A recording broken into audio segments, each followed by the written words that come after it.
I used to believe the lowest point of my life was the day my marriage ended. I was wrong. The real collapse came 2 months later, on a calm Sunday morning in a quiet American town, when my former wife's younger sister appeared at my doorstep in tears. What she told me in less than a minute turned my entire world upside down. Welcome back to Classic Stories. If this is your first time here, don't forget to subscribe, like, and share. Now, let me begin. My name is Ethan Walker. Until about a year ago, I thought I understood my life. It felt stable and meaningful in its simplicity. A modest house in suburban Boulder, Colorado, a reliable job fixing household appliances, and my entire universe wrapped up in my 5-year-old daughter, Lily. She was my everything. But comfort is fragile, and life has a way of proving that when you least expect it. 2 months earlier, my wife Clara had left. There was no shouting, no dramatic scene, just a quiet confession. She said she needed space, said she needed to find herself. The divorce paperwork followed quickly. The silence followed even faster. Our home had once been full of sound, Clara humming while cooking, Lily's toys clacking against the hardwood floors. Now, all that remained was the low buzz of a refrigerator I'd repaired myself and the relentless ticking of a cheap wall clock I kept meaning to replace. My days became mechanical. Wake up at 6:30, make pancakes for Lily, take her to preschool, repair heaters, dryers, microwaves, pick her up, dinner, story time, sleep, repeat. Routine keeps you afloat, but it doesn't heal the emptiness. I wasn't angry anymore. I was just empty. Then came the knock. Soft, careful, familiar.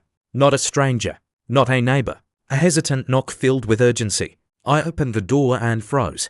Sophie stood there, Clara's younger sister. During my marriage, she'd barely spoken to me. She was quiet, reserved, gentle like falling snow. An elementary school teacher with a calm voice and distant politeness. That morning, she looked broken. Her eyes were swollen and red. Her hands shook. When she spoke, her voice cracked. "Ethan, we need to talk. It's about Clara." My chest tightened. I stepped aside and let her in. She paused, as she always did, then entered slowly, scanning the room as if it was sacred. Her gaze lingered on Lily's toys, the half-folded blanket on the couch, the breakfast plates still on the table. "This still feels like home," she murmured, almost to herself. I couldn't speak.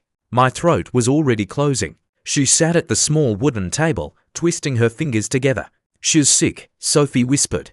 "Very sick." I stared at her. "What do you mean?" "Leukemia." The word landed like a blow. The room seemed to tilt.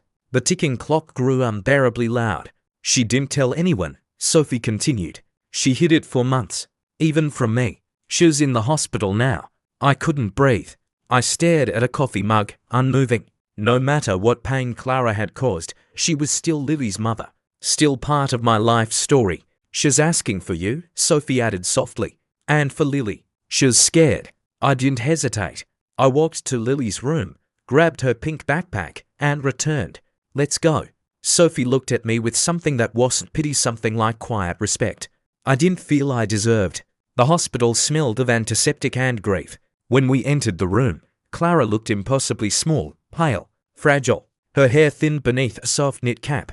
She opened her eyes slowly. When she saw Lily, tears streamed down her face. "Mommy, you look tired," Lily said gently. Clara smiled weakly and brushed Lily's hair.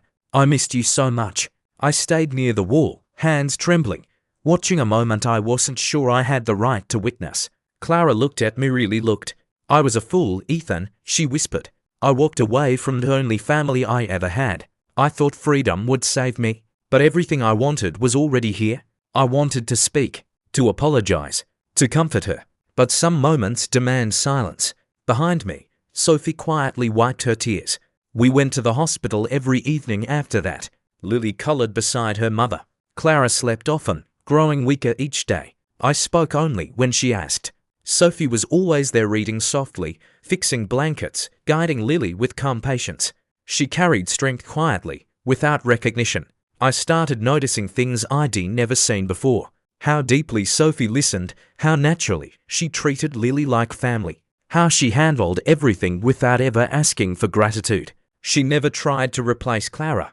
She never claimed a role. She simply showed up and stayed. One night, as the lights dimmed, Clara squeezed my hand. Take care of Lily, she whispered, and take care of Sophie. She's been my strength when I had none. I nodded, unable to speak. The next morning, Clara passed away peacefully. Even though our marriage had ended long before, my heart still shattered. Life didn't return to normal. It reshaped itself quieter, slower. Sophie kept coming by, at first to help Lily grieve, then to bring meals, then to help with homework, sometimes just to talk, sometimes only to sit in silence. The house began to feel warm again, not because someone replaced Clara, but because someone softened the quiet. One rainy evening, I found Sophie in the kitchen baking cookies with Lily. Flour dusted her cheek. Her hair was in a messy bun. She was laughing lightly, freely. Lily looked up and said, "Aunt Sophie, you should live with us forever. Daddy smiles more when you're here." Sophie froze, blushing deeply. And for the first time in months, warmth spread through my chest. Later that night, after Lily fell asleep, I found Sophie on the porch watching the rain. "She's right," I said gently. "About what?" she asked.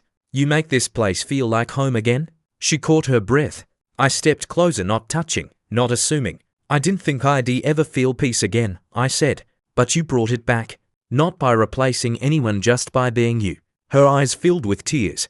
"I never planned any of this," she whispered. "I just didn't want you both to feel alone." "And now," I said softly, "I can't imagine life without you here." Her tears fell again, this time, not from sorrow. The next morning, sunlight filled the house. Lily ran in holding a drawing. 3 stick figures holding hands beneath a bright yellow sun. "Look, Daddy, our family." I looked at the picture, at Lily's joy, at Sophie's teary smile, and the world suddenly felt lighter. Sometimes life breaks us so it can rebuild us stronger. I lost love once but found it again where I never expected. Not in the past, not in someone returning, but in someone who had quietly been there all along.